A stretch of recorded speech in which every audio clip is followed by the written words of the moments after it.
সপ্তাহে ৩ দিন ছুটি, অফিস বাসায় বসে, স্কুলে আবার অনলাইন ক্লাস। শুনতে কি কোভিড সময়ের মতো লাগছে? কিন্তু না, এটা কোনো মহামারী না।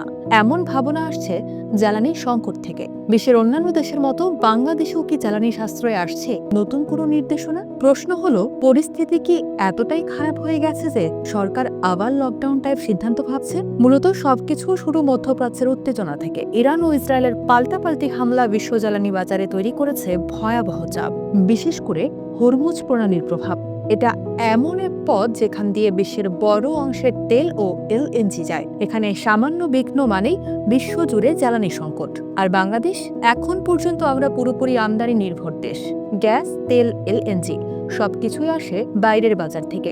কিন্তু বর্তমানে ডলার সংকট, আন্তর্জাতিক বাজারে দাম বৃদ্ধি ও সরবরাহ অনিশ্চয়তার বিষয়গুলো সব মিলিয়ে বিদ্যুৎ উৎপাদনেই চাপ পড়তে শুরু করেছে।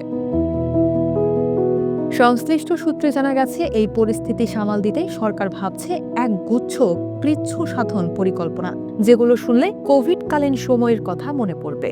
পরিকল্পনার মাঝে থাকছে সপ্তাহে বাড়তি ছুটি, ওয়ার্ক ফ্রম হোম, অফিস সময় কমানো, স্কুল কলেজে আংশিক অনলাইন ক্লাস, এমনকি বিদ্যুৎ সাশ্রয় করতে ক্লাসের অর্ধেকই অনলাইনে নেওয়ার চিন্তা চলছে। কিন্তু কেন এমন সিদ্ধান্ত নেওয়ার কথা ভাবা হচ্ছে? কারণ একটাই, জ্বালানি সাশ্রয়। সরকার চাইছে বিদ্যুতের চাহিদা কমাতে, যাকে বলা হয় ডিমান্ড সাইড ম্যানেজমেন্ট বা ডিএসএম, যার অর্থ ব্যবহার কমাও, চাপ কমাও এবং সিস্টেম টিকিয়ে রাখো। কারণ বাস্তবতা হচ্ছে, মধ্যপ্রাচ্যের চলমান সংঘাত বিশ্ব জ্বালানি বাজারে ক্রমবর্ধমান চাপ সৃষ্টি করছে।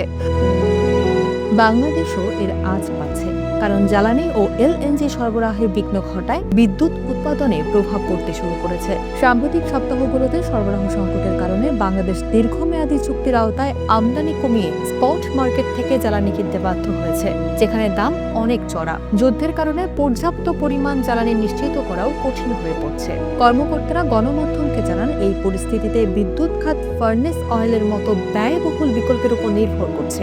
পাশাপাশি দেশের সীমিত শোধন ক্ষমতার কারণে বেশি দামে পরিশোধিত জ্বালানি কিনতে হচ্ছে। বাংলাদেশ বিদ্যুৎ উন্নয়ন বোর্ডের সদস্য মোহাম্মদ জহুরুল ইসলাম গণমাধ্যমকে জানান, পেট্রো বাংলা সতর্ক করেছে যে আগামী মাসগুলোতে গ্যাস সরবরাহ কমতে পারে, যা বিদ্যুৎ উৎপাদনে প্রভাব ফেলতে পারে। তবে এখনো কোনো চূড়ান্ত সিদ্ধান্ত হয়নি। মন্ত্রিসভায় কোন পদক্ষেপ নেওয়া হবে সে বিষয়ে ঠিক করা হবে। আপাতত ৩ মাসের পরিকল্পনা, কিন্তু পরিস্থিতি খারাপ হলে দীর্ঘমেয়াদী কঠিন সিদ্ধান্তও আসতে পারে। সবকিছু মিলে প্রশ্ন একটাই, আমরা কি আবার কন্ট্রোলড লাইফস্টাইলে ফিরতে যাচ্ছি, নাকি এটা শুধু সাময়িক চাপ?